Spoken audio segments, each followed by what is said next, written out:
Lalaki, naputol ang kamay ng taga-inang BPAT member sa bayan ng Libak.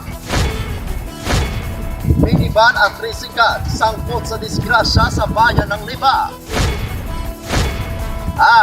Cash assistance, payout sa mga indigents, asatics at imam sa bayan ng Balimbang. Yan ang ulo ng mga balita sa pagbabalik ng Sultan Kudarat Headliners.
Magandang araw, lalawigan ng Sultan Kudarat.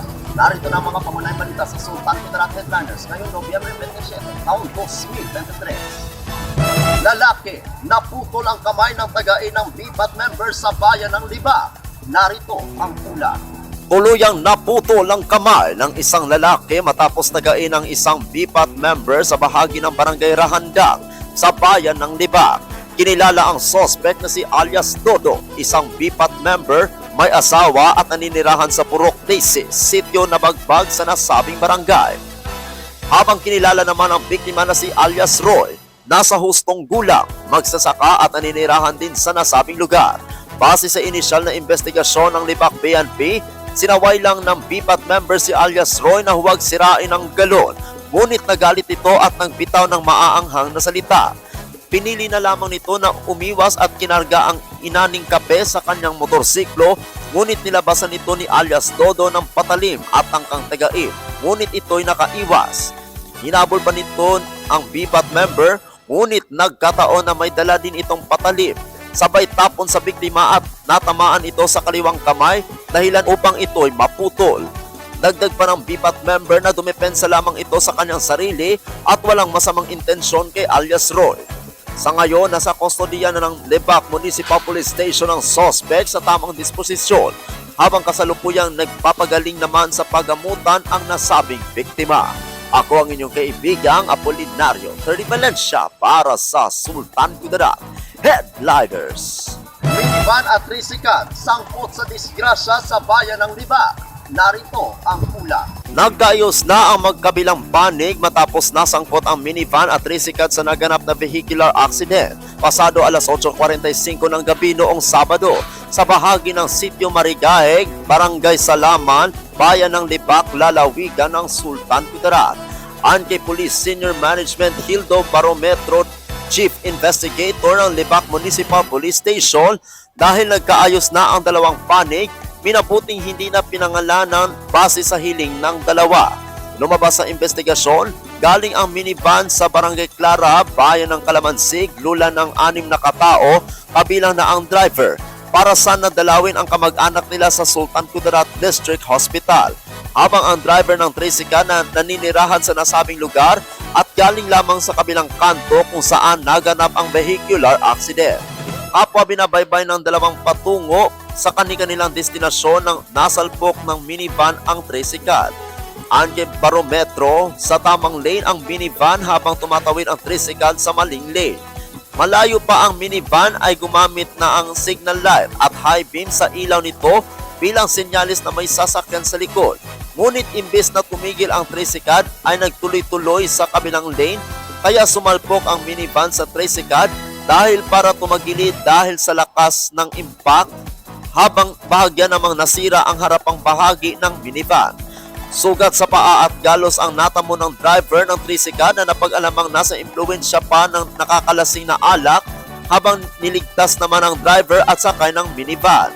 Sa katunayan, ayon pa kay Barometro, nagkaayos na ang magkabilang panig sa pagpapaospital ng driver ng tricycle habang sa isinugod pa ito sa Cotabato City para sa medical examination. Ako ang inyong kaibigang Apolinario 30 Valencia para sa Sultan Kudarat Headliners. Para sa uling balita, cash assistance payout sa mga indigents, asatids at imam sa bayan ng Palimba. Narito ang ulat. Namahagi ng cash assistance ang pamahalaang panlalawigan ng Sultan Kudarat at ang Department of Social Welfare and Development o DSWD sa bayan ng Palimbang para sa mga indigent na asatids at imam, na ito ay isang inisyatiba para magbigay tulong sa mga nasa komunidad na bawat isa ay mabigyan ng magandang buhay. Ang naturang pamamahagi ay pinangunahan ni Sultan Kudarat Governor Dato Pax Ali Sangki Mangudadato kasama ang mga pinuno sa ikadalawang distrito ng lalawigan. Ako ang inyong kaibigang Apolinario 30 Valencia para sa Sultan Kudarat Headliners.